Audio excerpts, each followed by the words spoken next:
Chapter 2 Slippery Slippers. Nancy stared at Nadine. Mr. McGuire had just named Andrea to be the new Cinderella, and Nadine wasn't taking it very well.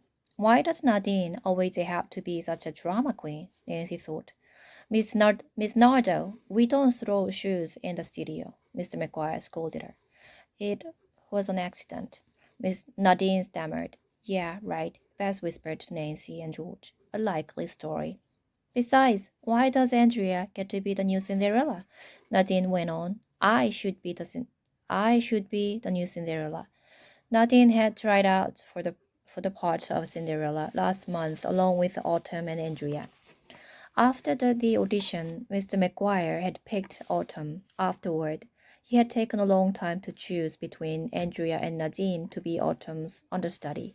In the end, he had gone with Andrea and made Nadine one of the mice instead. Andrea is my choice, and that's final, Mr. McGuire said firmly to Nadine. Now, let's get started with the rehearsal. First, we'll run through the beginning of the ballroom scene.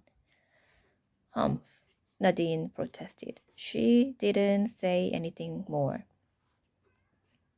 The students then scrambled to their feet and took their places. Nancy was one of the dancers at the princess's ball, along with Nadine, as the fairy godmother.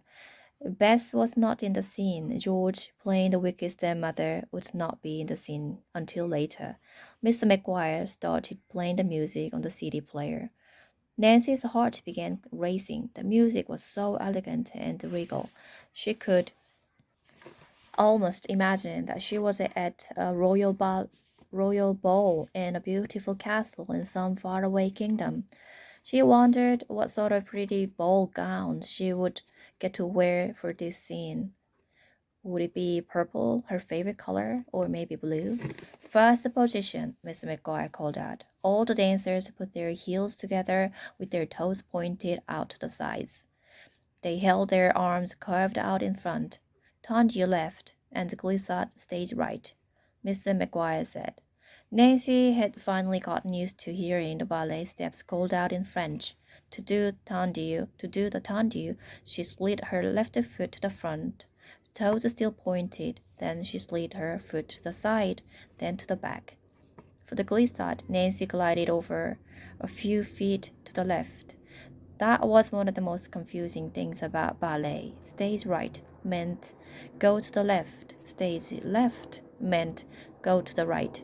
It had to do with the audience's view, not the dancer's view. But it sure sounded backward to Nancy. Still, the glissade was one of Nancy's favorite steps. It felt so light and breezy, as though she was dancing on air. Michael, don't lock your knees. Keep them loose.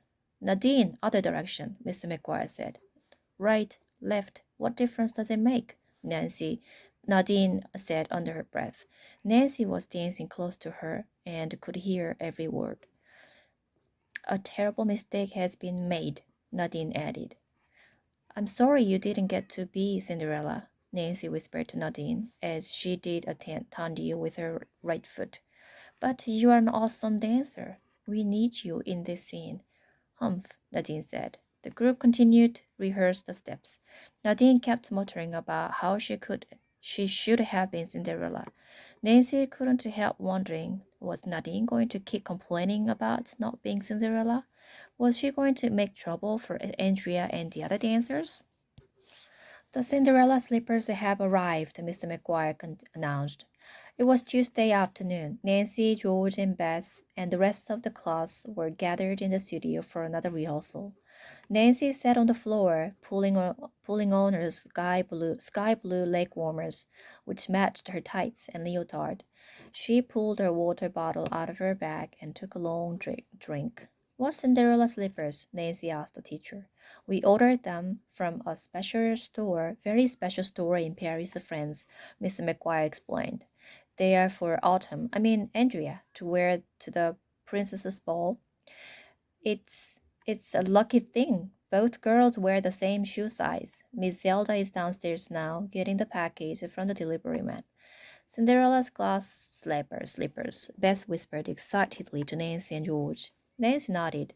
She loved that part of that part of the Cinderella tale.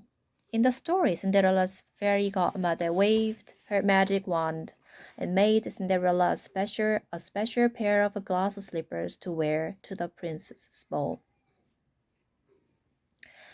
She also turned Cinderella's raggedy dress into a beautiful ball gown, a pumpkin into a coach, and mice into coach drivers.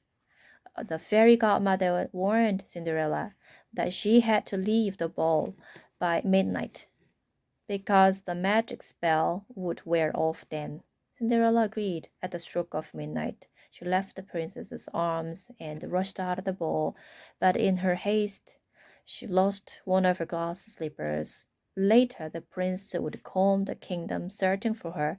He knew that whoever the tiny glass slippers fit must be his beloved princess. So, Andrea has to dance in glass slippers? George whispered to Nancy and Bess. Nancy shrugged. I don't know. She would have to be really careful not to break them. Just then Miss Zelda came running out onto the studio floor. She was dressed in a silvery gray t-shirt and jeans. Her golden curls were piled on top of her head with the fancy combs and pins. She was holding a white box covered with brightly colored stamps. The package has arrived from Paris, she announced breathlessly. She had a soft voice with a French accent that sounded very sophisticated to Nancy. My Cinderella slippers, Andrea exclaimed. Mr. McGuire smiled. Let's see them. Miss Zelda started to open the box. She tried to rip the tape off, but it seemed to be stuck.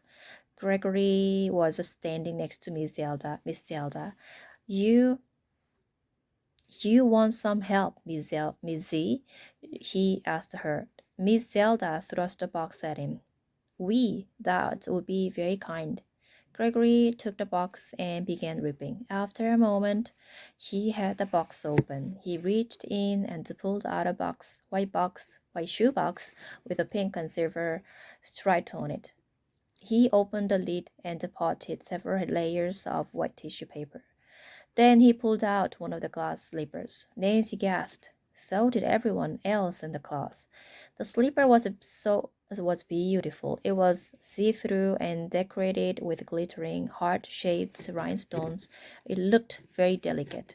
Out of the corner of her eye, Nancy saw Deirdre get her camera out of her dance bag. She took a picture of Gregory holding the shoe. Deirdre, I told you before, no taking pictures dancing rehearsals. Mr. McGuire called out. Suddenly, Gregory tossed the slippers into Andrea's direction. Catch! He called out. Startled, Andrea tried to catch the slipper, but missed. Nancy gasped.